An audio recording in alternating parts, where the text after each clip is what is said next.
Aviation is not just a hobby, it's a lifestyle, and peoples around the world are searching for answers. What is the better engine? Diesel or gasoline? Which one is more reliable, more efficiency, have the better performance and also the operating costs? We have here two exactly the same planes. These are both Cessna 172 November. And the only difference is that in this plane we did the diesel conversion to a Continental diesel engine. And the next days we will do a lot of flight tests to find out and presentate the true differences. So what we have here now is oxygen, because we are preparing to test climb performance and also maybe service styling. So first we will take the casual engine, gasoline, Lycoming 160 horsepower. We will see how fast can we climb, how high can we climb. I flew a couple times those planes, and my guess is we will climb up to flight level 120. This is for you. The good thing about aviation is that never a plane was left in the sky. They all came down again. 55, rotate. Actually at the moment we have a good climb rate of 600, 650 beats per minute. Not everything is for camera, right?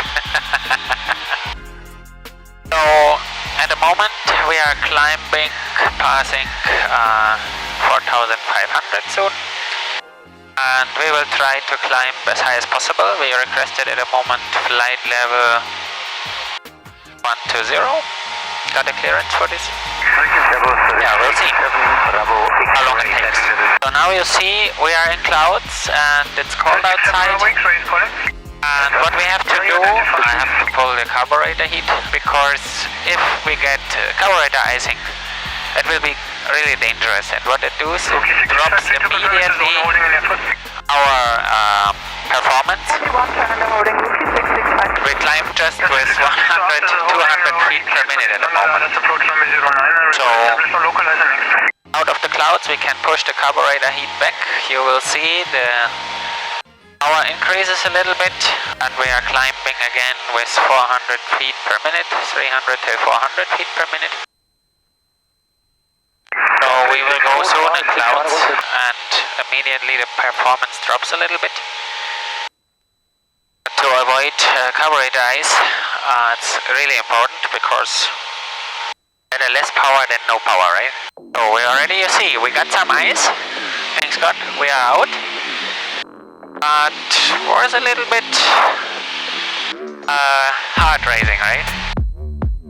We needed 24 minutes to reach flight level 105. Due to traffic we have to descend because there are some bigger planes. But we was climbing at last just with 200 feet per minute. After 10,000 feet, it shows like the engine comes to the limits. So the first test is done. We took the casual Avgas engine and we was flying from Ballenstedt to Erfurt, and we tried to climb to flight level 120, and flight controller stopped our climb at flight level 105. It took us till there 24 minutes climbing, and our climb rate gets smaller and smaller, and in the end we was climbing just with 200 feet per minute. Also, we was flying IFR and we was crossing some clouds, so we had out there -degrees Celsius, and for this we need to pull the carburetor heating here, just for safety reasons, to don't get ice in the carburetor. So what we saw also, the power of the engine was decreasing and our climb rate once even stopped a little bit. And yeah, it's technique from 1950s, right? This kind of engines, and you see with high altitude they come to them limits. Next we will take the other one with a diesel engine. We will go approximately the same route. The weather don't change till now, so we do it immediately after. will be approximately the same air pressure. We will have same temperatures. We have a little bit more fuel because last time when I was fueling I filled everything.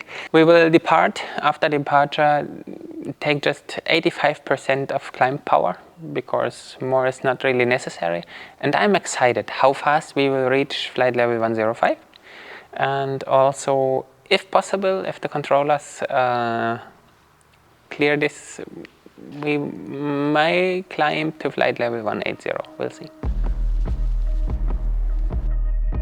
Good evening, ladies and gentlemen. Right now we are taxiing to the runway and we will do the same test we did with the Delta Romeo. We will check, we will take the time, how much time we need till flight level 105 to get an idea how long it will take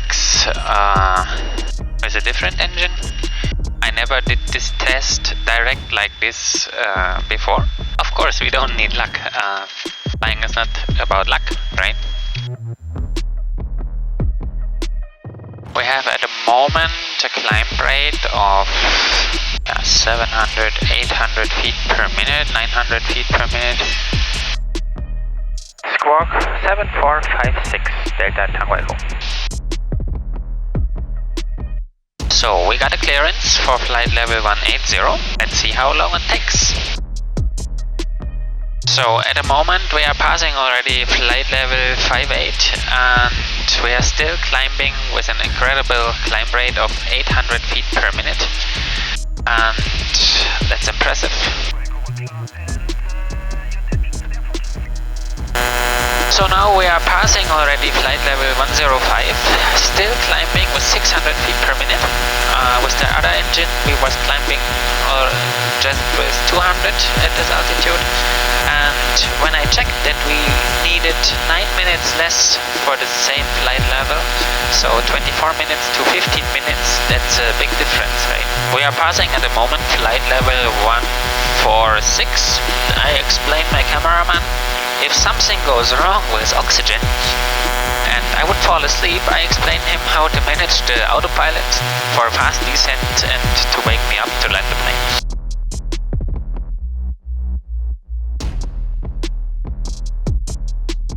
Our true airspeed is increasing at the moment because we are leveling off, and as you can see, indicated is 95 knots and we have already true airspeed of 125 knots, but this will still increase.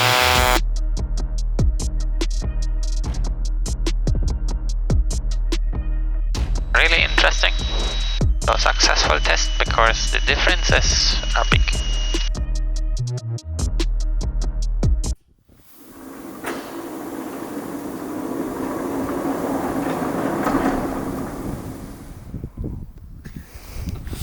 So, good morning. We are on day 2 testing this Cessna's diesel-powered and casual gasoline-powered. And today I invited a good friend. He is super experienced pilot and have a lot of flight hours and many years experience. So what we want to do is we want to go for takeoff parallel and to see exactly the difference how we lift off and climb out. And for this test, I'm a little bit excited because we never did it like this before. We flew a lot of information, but normally you do it with distance to each other. But we will try today to go parallel on the runway. So what we have to do first, before we can go flying, we have to check the planes. So I will start here on a diesel Cessna. Just remove these ones. And already here in the front of the engine, we can check the gearbox oil level. Also, today it's cold outside. There is a special piece, we can remove it. It's for fuel, heating or even cooling. This has to be set in today because we are under 20 degrees Celsius. Here we have the gearbox and we have to check there the oil level. It never changed, it's just to control, right? There's oil in, it is, and we are good. Next thing, we also at this engine, we will check the oil level for engine, but the difference to the old engines, I never need to fill up oil here. It holds in this 100 hours what we have from inspection to inspection. the level, and yeah, it's just because of modern technique, right? So what we will see, oil, it's perfect. Difference to the gasoline engine. In a diesel engine the oil is black because from burning it's a little bit different. In the gasoline engine the oil should be not black. Static port free. Our pitot tube was covered overnight and looks good. Then you know actually how stall warning works in a Cessna 172. No? Okay, I will demonstrate. Inside it's a horn, and you will listen this sound once you come close to the minimum speed and it warns you before it's too late. Just to check here everything, I start on the aileron. There is a weight for balancing. Then these ones should be free and moving. And for the flaps it's the same thing. If they are not moving, it can be different, or not different, it can be dangerous, because if one will break or crack, then if one flap goes in and another one stays out, it can make a rolling moment what we don't like. So it makes sense to check all these connections. Then the elevator is moving, everything is secured. Our rudder.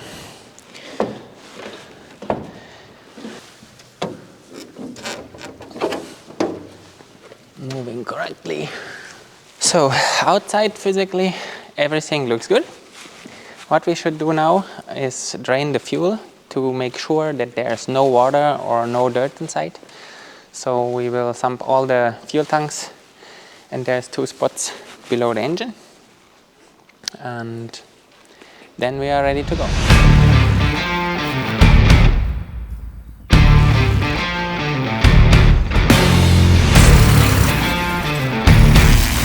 5, 4, 3, 2, 1, go!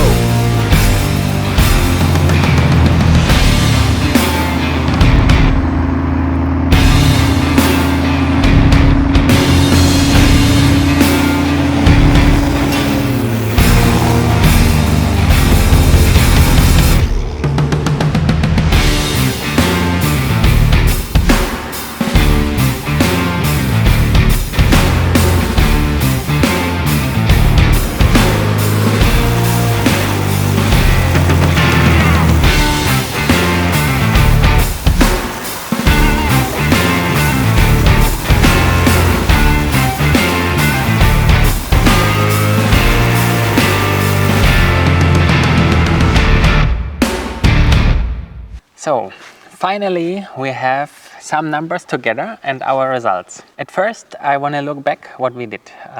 We was flying in high altitude. We tried how fast we can take off on a runway. We tried how fast we can climb. We checked the airspeed for traveling, and we was calculating also some numbers. To compare both planes fairly, we have to see that the diesel engine is using less fuel than the casual engine with Avgas.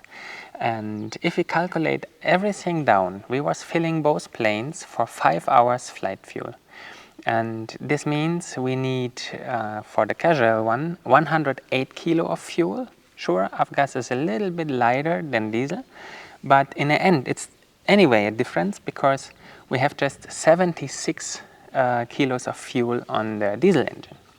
So altogether we have, even the plane is heavier a little bit, have 6 kilo more payload. So that means this discussion about we have a heavier engine and less payload is not really a fair fact. After we was preparing the planes, we checked on a similar load for 5 hours flight fuel our takeoff distance, and I don't expect this big difference. It looks from the side maybe not so much, but we are here at a diesel engine for 140, 143 meters what we measured out, and the Lycoming gasoline engine we needed 240 meters.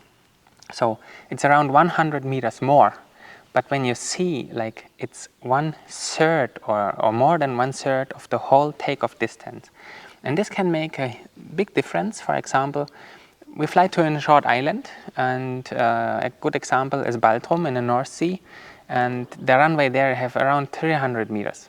So today we was flying alone, just one pilot in the cockpit, and we tried the takeoff distance with one person in full tanks. But if you are traveling, for example, with family, 2-3 people on board, then this ground roll will be also a little bit longer. That means Baltrum for the diesel engine will be not a problem, but for the casual engine, we already have to calculate exactly. We was trying already yesterday how high we can climb, and normally I know it from the past with the carbureted engine with Avgas, you will reach around flight level 120. Yesterday we needed to stop our climb because the controllers don't want it to wait that long. We needed to stop our climb in flight level 105, and there we had around 200 feet per minute climb rate. With the diesel engine, we was climbing up to flight level 180, still had a climb rate from between 400 and 500 feet per minute, what is crazy in this altitude for this plane. Also the climb time to flight level 105, we needed on the gasoline engine 24 minutes, and with the diesel engine just 15 minutes, what is 9 minutes less. And diesel engine we was using just around 85% of power. So I think the difference in higher altitude gets even more and more. Sure, because we have a turbocharger. Also, what is a big fact, we saw it yesterday, we was climbing IFR through clouds, and it was cold outside. We needed to pull the carburetor heat, and immediately the power of the casual engine is dropping. So it's a safety and performance plus also for the diesel engine. If we speak about numbers with travel speed and also range, with a economic power setting, we need approximately around 30 liters Avgas for the Avgas engine. For the diesel engine, we can calculate around 19-20 liters diesel, but there's still a difference because the casual one travels around in flight level 80 with 105 knots true airspeed. While we can climb up to flight level 160, for example, with the diesel one, and we will have a true airspeed between 125 and 130 knots. So we are not just faster with the same amount of fuel or like flight hours we have in the tank. It's possible to get even 125 miles more range. And this is also a big thing in my eyes. About what we also can speak is the safety in case of the cases there would happen accidents, because everyone knows the flame point of Avgas is much lower than from diesel or jet fuel. So even for this, it's in my eyes a plus because it's just safer fuel. And my last point on all this, I am traveling around Europe mostly. And to find Avgas, it's here in Germany at the moment, still not a problem. But there is countries where it's harder and harder to find those fuel. And jet or diesel fuel, you will find around the world without any problems, and it's even cheaper.